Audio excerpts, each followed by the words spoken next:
Urugamba rw'imitima, episode ya 7. Duherukana iby'impeta byabaye urujijo. Kevin amaze gusebera imbere y'abantu bose batamubwiye igisubizo yashakaga. Bose icyo bari biteze icyo bumvishe. Byari bikigoranye kandi na Aline nawe yabonaga asebejwe n'ukuntu avuze ibyo bintu. Gusa nyine akomeza kwihagararaho kuko yumvaga gikunze Eric, kandi Eric aho hantu naho yari ahari. Ntabwo yari guhita avuga ngo yego, umutima we nyamara warakomeza gukamuhata. Nicyo cyatumye aza kuvuga ngo mureke mbitekerezeho. Reka dukomeze na episode ya 7. Twaturukanye kuri episode ya 2 tukatugeranye kuri episode ya 7. Ndagira ngo ngubwire ngo Imana iguhe umugisha. Nawe wisanze ahangaha, ndakwinginze kugira ngo ukurikire episode zose ziri hamwe. Nabakoreye playlist yazo, podcast yazo zose zirakurikirana episode ku yindi, iya mbere kugera kuri iyi ngiyi ya 7 ugezeho, ndetse n'izindi zose uzajya uzisanga ngaha zikurikiranye. Ndagira ngo ngushimire rero wowe dukomeze kubana, kandi like kuri iyi nkuru. Icyo nkwizeza nuko ushobora kuba warakanda subscribe, kuko ntabwo twagira nanga turakanda subscribe kutarayikanda wakwihangana ukayikanda, kuko nibyo bizajya bigufasha gukomeza kujya ubona iyi nkuru uko nzishyizeho, ugenda ubona inkuru episode ukwije. Ngaho rero kora share n'abandi bashuti bawe babashe kubona iyi nkuru y'urukundo kandi iryoheye kuyumva. Reka dukomeze na episode ya 7. Mu minsi yakurikiyeho, Aline yatangiye kubona ibintu atigeze abona. Yatangiye kubona ibintu bitamushimisha kuri Kevin. Igihe cyose iyo yabaga ari kumwe n'abandi, Kevin yagaragazaga ishyari, akagaragaza ishyari ry'umurengera, akerekana ubusambo bwo gushaka kwigaragaza nk'ufite byose. Ariko iyo babaga bari bonyine, yabaga ari umuntu ugaragara nk'utishimye, ahora avuga n'aba bandi, cyane cyane Eric. Eric nawe nyuma y'ibyabaye ku munsi w'impeta yari yaratangiye kwiyumvisha ko agomba kwibagirwa Aline. Yashakaga kwiyubaka ndetse agashaka no kwikorera imishinga ye. Gusa iyo yabaga agiye kure akabyikuramo akagerageza kumwibagirwa, umutima we wahitaga umugarura buri gihe. Iyo yumvaga ijwi rya Aline cyangwa akaba abonye ishusho ye, byose byahitaga bihinduka. Ibyo yibwiraga byose bigahinduka, kongera kumva amukunze. Bantu mwakunze namwe by'indimba byarababayeho, ugakunda umuntu wajya kumwibagiza bikanga, wajya kumwirengagiza wakongera kumubona cyangwa wakongera kumva ijwi rye, ibyo wari wibwiye byose bigahinduka. Aline yatangiye kugorwa cyane n'umutimanama we. Yibazaga niba koko ibyo ababyeyi be bamwumvishije, akibaza yuko ari byo cyangwa niba hari ikindi kinyoma kibyihishe inyuma.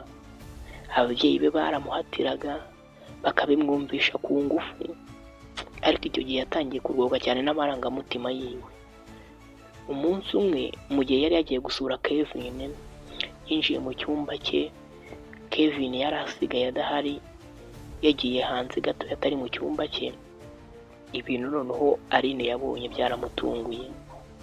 Yaje gutungurwa no kubona ibaruwa yari yakozwe mu ibanga rikomeye cyane, yari igizwe n'amagambo yanditse nabi. Ayo magambo yose asebya izina rya Eric. Yatangajwe no kubona ko ari Kevin wari umaze kuyahimba, agamije kuyakwirakwiza mu ishuri, ndetse ashaka no kuyereka ababyeyi be kugira ngo asebye Eric burundu.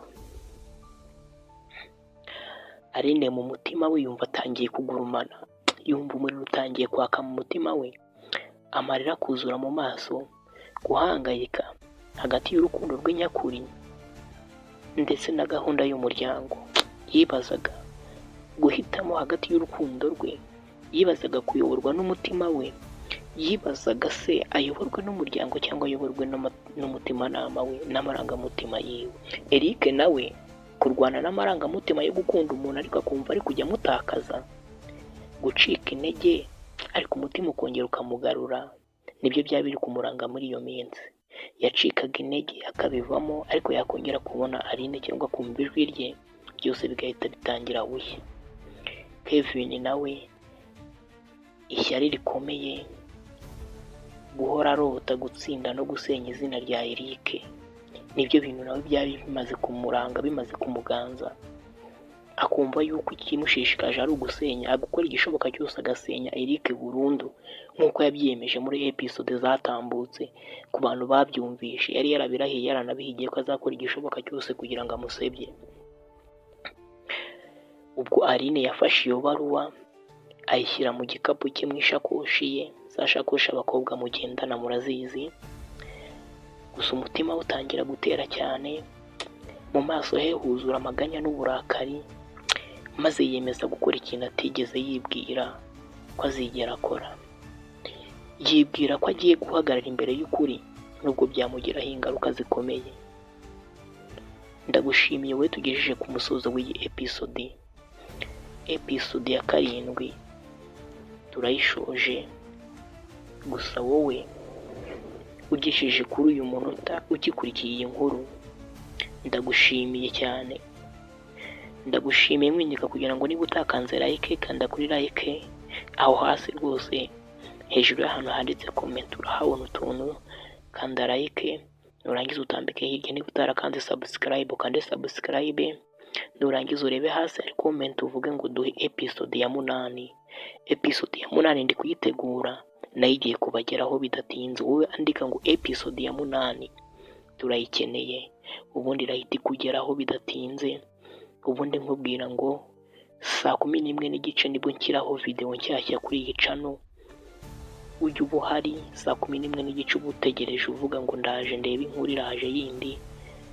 Ubundi nababwiraga ngo iyi ni DAC TV, Daily Advice by Claude TV. Ndabakunda cyane. Ciao ciao.